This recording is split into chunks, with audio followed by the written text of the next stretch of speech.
Today I'm going to be talking about Cusco and the Inca Trail. So first off, if you want to do the Inca Trail, you have to apply for it, to sign up for it for a tour at least 3 months in advance.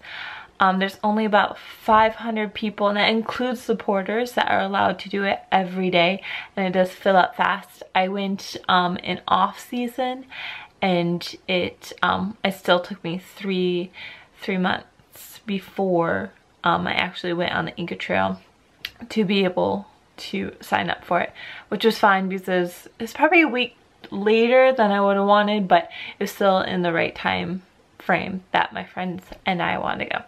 So I signed up to do the Inca Trail with a friend. So I arrived in Cusco about a week before my scheduled Inca Trail date.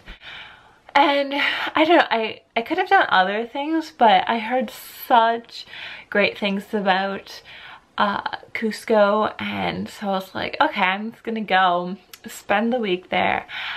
And honestly, I don't know if it was the altitude, but I just didn't like it that much. Like maybe a week was way too long for me. But you're supposed to, if you fly into Peru and like you're just going, you're supposed to get there a week to get adjusted to the altitude. But I had already been through South America. I was just coming from Bolivia, and so I should have been already adjusted. But everywhere I like to walk a lot, and everywhere I went in Cusco, I was just winded and out of breath, and it was just, I don't know, I felt like it was like a very touristy town, which is dumb to say because, I mean, the Inca Trail is like Disneyland for ruins, so obviously it's gonna be very touristy. But so I think I did like maybe 2 or 3 days worth of actual like sightseeing. There's free walking tours. The rest of the time I just kind of walked around, and I tried to get out of the touristy place and go to like where everyone actually lives in Cusco. And I met some cool people by just doing that. And there's other markets and stuff that the locals go to that I did as well, and some like walking trails and stuff all over Cusco. There's this ruins pack where I think it was like $70 or $80, and you pay for it, and then you like, it's inclusion for all of the ruins and museums and stuff throughout Cusco. So even if you just wanted to go to one, you had to pay $70, $80. So it's one ticket for all the stuff.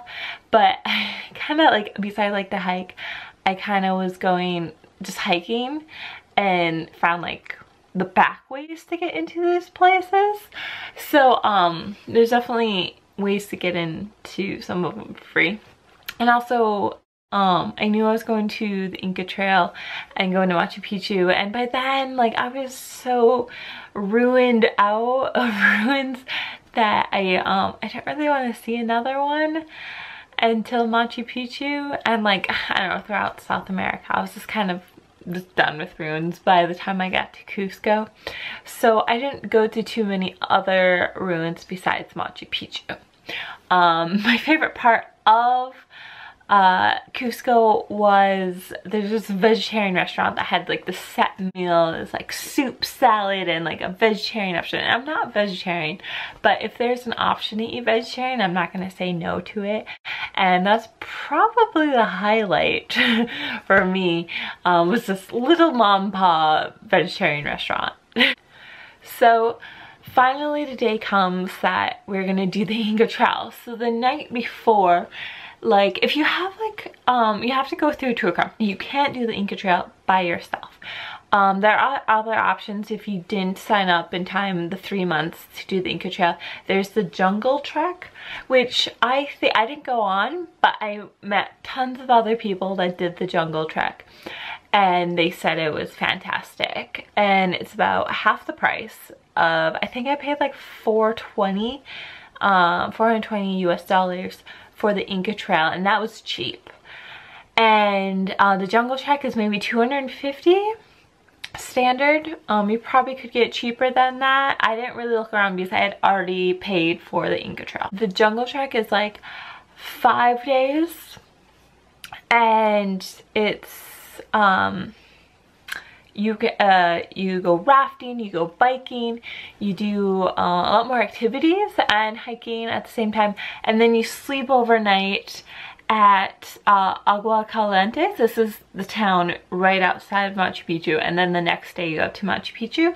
So whereas the Inca Trail, it leads right into Machu Picchu, so at least you get a night in a hotel that way. Even though it was pretty cool at the end for the Inca Trail, the cool part is that your trek leads right into Machu Picchu. That's kind of like the selling point for the Inca Trail.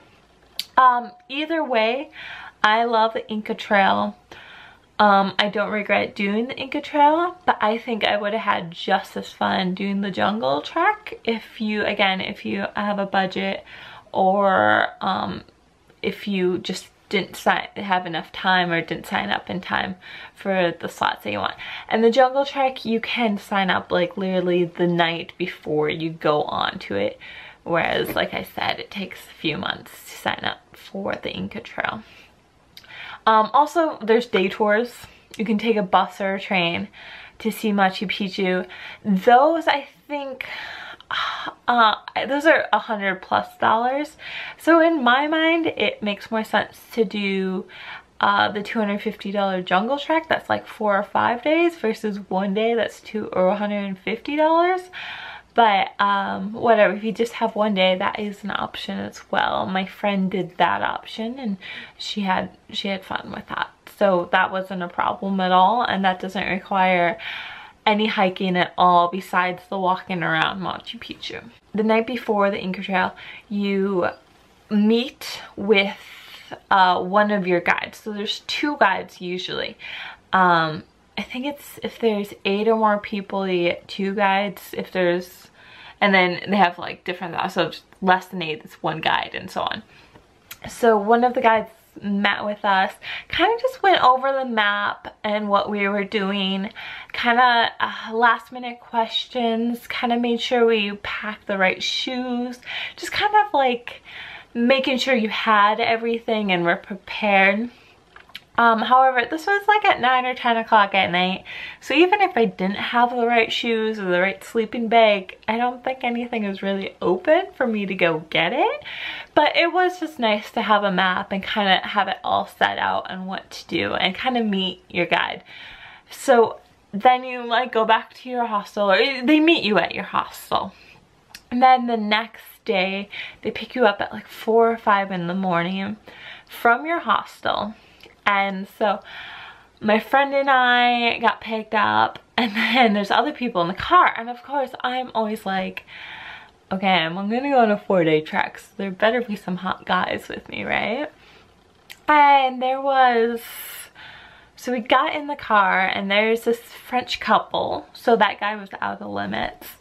And then there was 2 girls, and then there were, well, I thought it was mother-daughter, but it was actually 2 other girls, or just 2 friends. And then they said we're picking up 2 more people, and I was just like, okay, yeah, like the other 2 are gonna be 2 hot guys, because my friend and I are 2 attractive single girls, and so we just wanted 2 attractive single male. And when we pick up the next people, and of course they're 2 girls again. So we had, we had an older Australian couple, then we had a French couple, and then the rest were pairs of girls. So there must have been 10 of us. Anyways, so then they take you on a few hours to where you're kind of sleeping. It's just like 4 or 5 in the morning, and they take you to breakfast, which is not included. And they take you to breakfast, and you kind of eat there. You don't have to eat there, you can eat, but it's kind of like out a little ways, where like if you want to eat somewhere else, you kind of have to walk away. So it just makes sense. It's like a buffet type restaurant, and it's not that bad of a price for, I don't know, it's alright. So, and then it also has like a convenience store if you want any last minute like granola bars or anything. But you don't really need to bring any snacks because they feed you very well. And that's what I heard about the tour, was that the food was amazing. So so we get to the end of the road and after breakfast, and so we're kind of huddled around and you're meeting all of your porters and stuff, and the porters, oh my gosh, they are amazing. They lug all of your stuff, and then they get like 25 kilos. The government regulates them to 25 kilos a piece, but on top of that they have to carry their own stuff, so their own sleeping bags and all their own stuff on top of the 25 kilos. So it's a lot of work, but they are like, they do it like all the time, and some of them were wearing sandals, which like the whole time we were like, oh my gosh, they're wearing sandals, but that was like the traditional form of shoe. So they really like, they don't want to wear anything else. It's not that they're too poor for like shoes. It's like that's the traditional way to do the Inca Trail. So while we're waiting for the porters to kind of gear up, and they have to weigh themselves, weigh their packs to see how much they have, because it is legally they only can carry 25 kilos. So we're just waiting, so it's kind of like get to know each other. So we go around and say each other's names and what we're looking most forward to, and of course I'm like, I'm looking forward to the food. I hear to really go, screw the ruin, screw the hike, screw the view. I want the food. So yeah. And later, so I just did the Arequipa. I was in Arequipa in the Cola Canyon, and I was just really sick when I did that. And then I went straight to Cusco to do the Inca Trail. And later I find out that I had salmonella for the Coca Canyon in Arequipa and also the Inca Trail. So I was doing the Inca Trail with food poisoning, basically. I had salmonella. So yeah, that was not so fun. But and like, at least like I can say that I did these really hard treks while I was sick. So that's something. But so and every group, there's other groups. Our group was kind of like the mutt of the group, of all the other groups, because we each signed up with a different company. But since it was low season, like my friend and I were the only ones that signed up with this company, so they put us together with another company, and there were so many, like, so all of us signed up with a different company and they combined us into one group. So we were team yellow, and so our porters were yellow, and that's how we knew where to go. And then I think there was green and red and purple, and they were all just like different companies, and they were a lot bigger.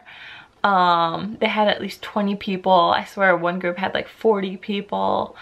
And I'm glad that we had our little like small set of people, because like you had to wait for your entire group. So if one person was slow, the whole group was slow, like which I didn't mind. I was kind of in the middle the whole time, but I wasn't feeling good.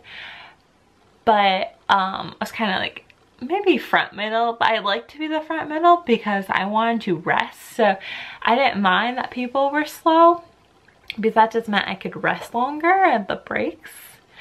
Like I said, so we start the trek, and first you have to get like stamped in. So they stamp your passport saying that you did the Inca Trail, and they like have to check your name and your passport to make sure it's right, because only a certain amount of people can go on the tour every day. Like it was 500 people can be on the trail every day. And so, and it's like if your name's not on the list, you can't go.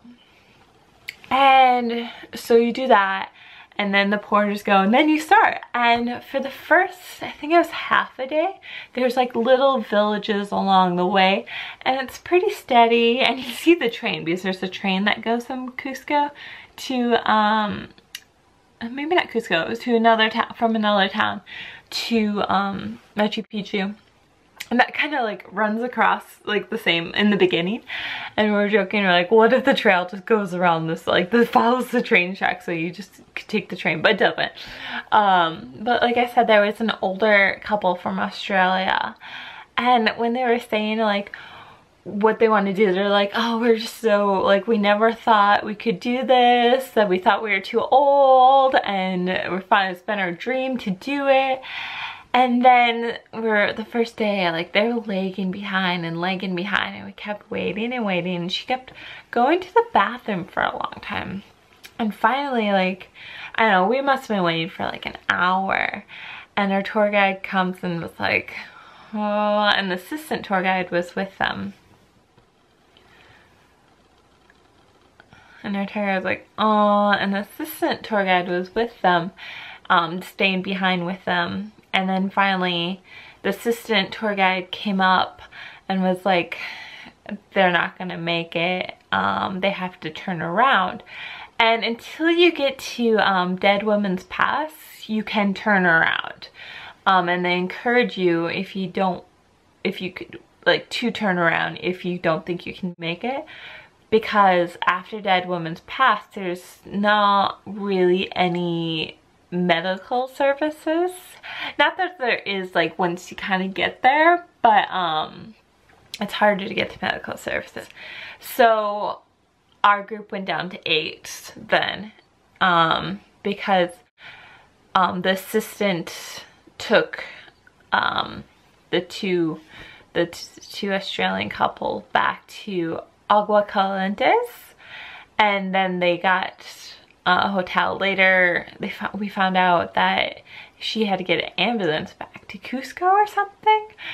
Anyway, she had food poisoning, and the man had food poisoning as well. They both had food poisoning.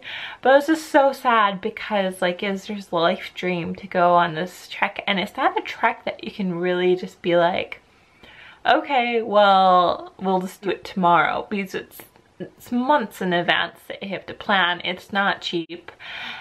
And I just felt bad, because, I mean, I was sick, but not nearly as sick as they were. But there was no way I was turning around. And so I didn't ever tell my guide that I was sick, because I didn't want him to be like, sorry, you have to go back. But it was nowhere near as bad as me throwing up or anything. But, so then you're hiking, and it was kind of rough. I don't know if it was just because I wasn't used to hiking, or if I was sick or not, but I think that first day was probably the hardest for me. And then the next few days weren't so bad, maybe because I was just used to hiking. So then you eat. So then after a few hours you eat, and then I felt so like weird, because okay, so the porters get there way ahead of you. They set up the tent. They're cooking the food. So by the time you get there, you're ready to sit down and eat your meal, and which is amazing. And this is at every stop. They're booking it ahead of you, so that by the time you get there, it's all prepared for you. So at night, they set up the tents. They do everything before you get there. And so we sit down, or so we get there, and they're all clapping for us. And I'm just like, don't clap for me. Clap for you guys. You guys got here like an hour before I did. You guys are cooking our food. You're packing all of our stuff. Oh, this is another thing. So my friend and I went for the cheapest option. So we didn't get a porter to carry our personal items. Other people, actually everyone else in our group had a porter that carried like, I think it's 10 kilos worth of their stuff. It was like a lot more money to do it. So my friend and I were like, okay, we are not gonna pay that extra. We can carry our own stuff. So my friend and I are the only one packing like probably 10 kilos of stuff while doing the Inca Trail, while sick.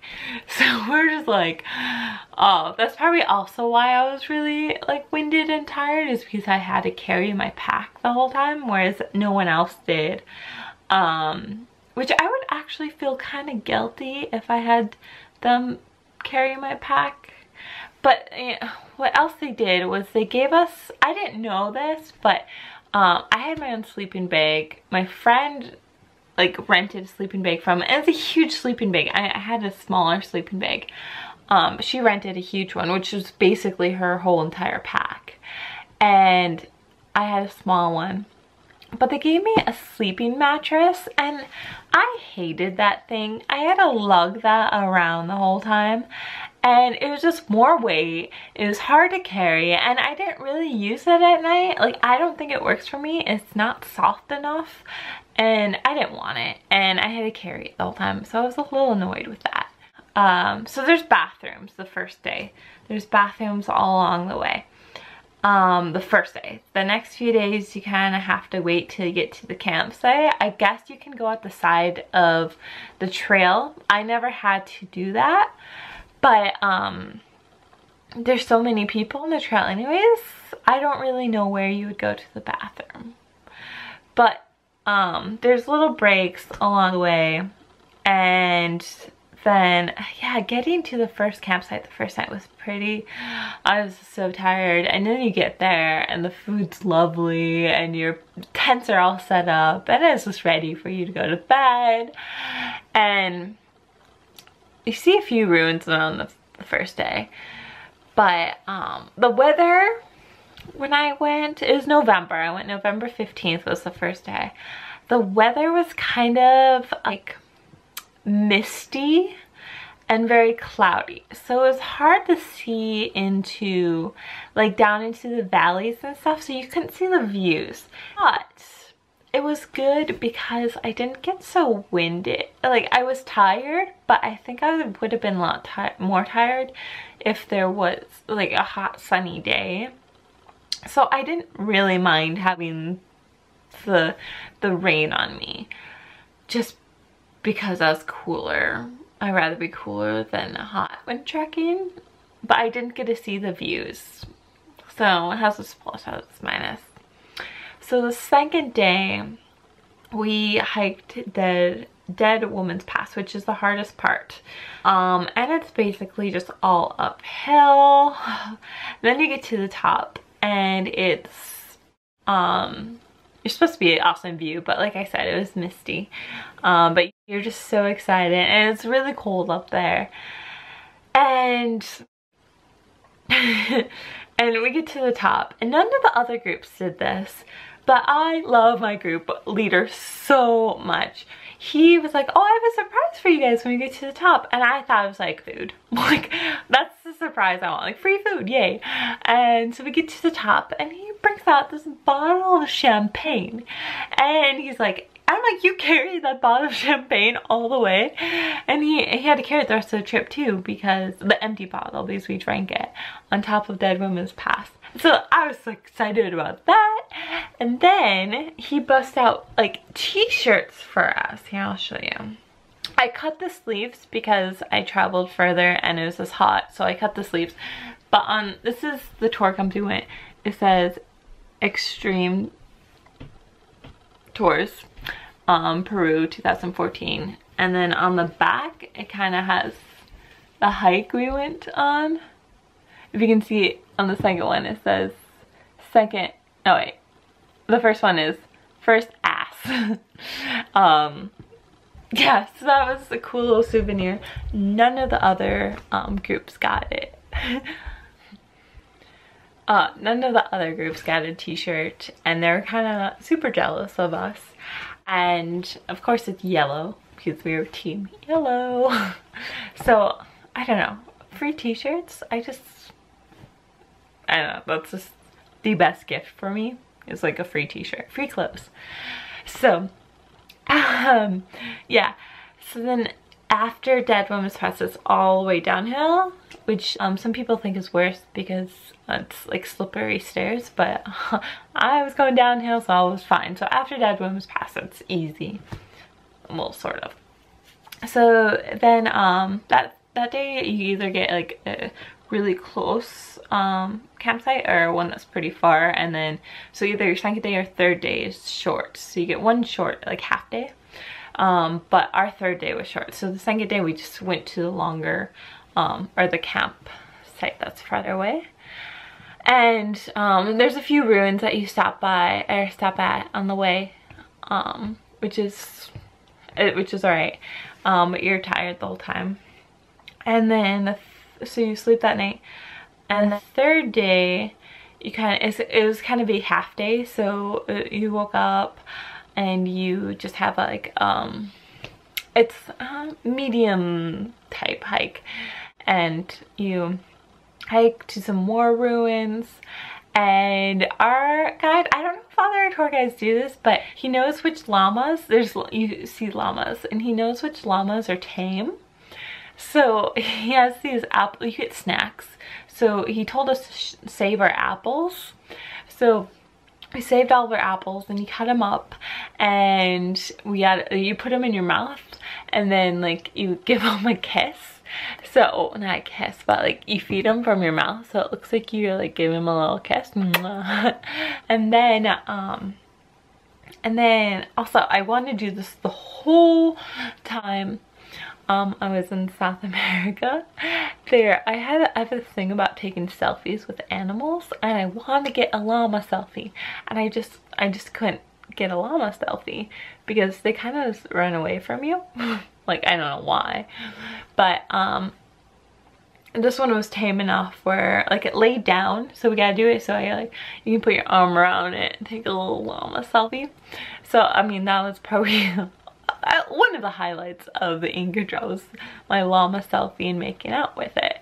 Like, I was putting them on Facebook and these pictures, and my friends were like, you have a lot of pictures with this llama. Is he your new boyfriend? And I was like, yeah, because yeah, the llama. And then it's your last night, so you kind of like the third day you kind of have time to like relax and read a book or just chill or take a nap because you've been waking up at like 5 in the morning every day. And our cooks are like, the porters don't really speak to you because their English isn't good, and I think they're just kind of shy, but they're really sweet. And our cook made us a cake the last night with a little llama on it, and it's just super sweet. But the whole time, like, we had so much food, and our guide was like, oh, this is a light meal today, and we're like, so much food. But I think it's alright because the porters would get like, they wouldn't eat the same food as us. They would eat like a very cheap like food, like the company would just give them, and then we would have like the good food. So any food that we had left over, the porters ate, which I think they loved because we always had like extra food, so they were always willing to eat our food.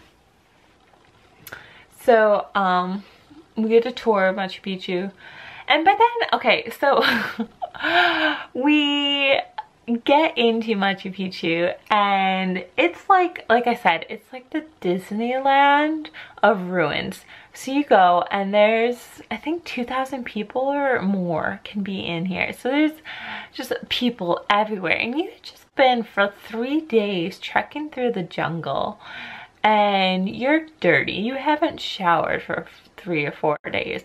You smell. You've been wearing the same clothes for the last 3 or 4 days. And then you go, and people, like, there's people there that have just like showered that morning, and you're like, this is an out of body experience. You're just like, I shouldn't be here. And the bathrooms there are really nice, and you're just like, I shouldn't touch this bathroom. Like, honestly, the bathrooms on the Inca Trail are just disgusting. Like, at least there's toilets there, but they just smell, and they're just disgusting. And it's one thing our guide was like, okay, I keep complaining about this, but they're just not fixing. So we ran 3 months, and when we're signing up to do Machu Picchu, we had the option to hike another mountain. It was like $80 extra. We could do Machu Picchu or Huayna Picchu. So I had emailed them, and I was like, what's the difference between each mountain? And it sounded like Huayna Picchu was better. So I was like, my friend and I were like, okay, just sign up for it, whatever. But we forgot that we were hiking for 3 days ahead of time. So we got there and we look, and our tour guide's like, so that mountain over there, that's Huayna Picchu, and that's the one you have to hike this afternoon. And we're like, really? And but we're like, we spent $80, we're gonna hike that thing. Like, that's expensive. But only another couple, two friends had signed up to hike Machu Picchu mountain, and the other couple signed up to hike Huayna Picchu. But my friend and I were the only ones that actually hiked it after the 3 day. I could have totally went without hiking it, but if you just go for a day, I would hike one. Definitely hike one, if not both. But since I just went from hiking Machu Picchu or the Inca Trail, I didn't have to, like, you don't have to do it. But you get time slots. So if you don't get in your time slot, if you're late, then they won't let you do it. So make sure you get into your time slot. So so after we do the tour with our guide, we hike Huayna Picchu, which I always it's like straight up, and we're tired, and I honestly didn't think we were gonna make it. So we get to the top, and I'm looking at Machu Picchu, and I'm like, this doesn't look right. See, all the photos of Machu Picchu are from Machu Picchu mountain and not Huayna Picchu. So Huayna Picchu is in the photos that are like the stereotypical photo that you take. So the view from that we had was not the photo that that you're used to seeing. But it's okay, because when you come in from Sun Gate, you get that view that you know from of Machu Picchu. So it's cool that we got a different view, but it was not the view that I was thinking. And then you get way to the top, and there's just these giant bugs, and you're freaking out. There's so many people. So that's kind of the end of Machu Picchu. Afterwards, our guide was like, meet us down in Agua Calientes. He gave us our train tickets back home. He took a bus back or whatever. And we all ate lunch together one last time. You pay for that, and you like tip everyone, and it's good. The only thing is, like, a major part of the tour is the train ride there to Cusco, or to Machu Picchu. And so we were kind of excited for that, but we got train tickets that left at like 6 p.m. So it was dark, so we didn't get to see the views. And it's like an expensive train ride. And so if you want that train, like, you should do it during the day. And we had been waiting for hours. Like, we got there around maybe 1 in the afternoon, maybe 2. So we waited like 4 hours and doing nothing. There's hot springs there, but I heard they were really dirty and gross, because there are people coming from like the Inca Trail and the jungle trek that are just dirty, you know, from being outside the whole time. So we didn't want to go there.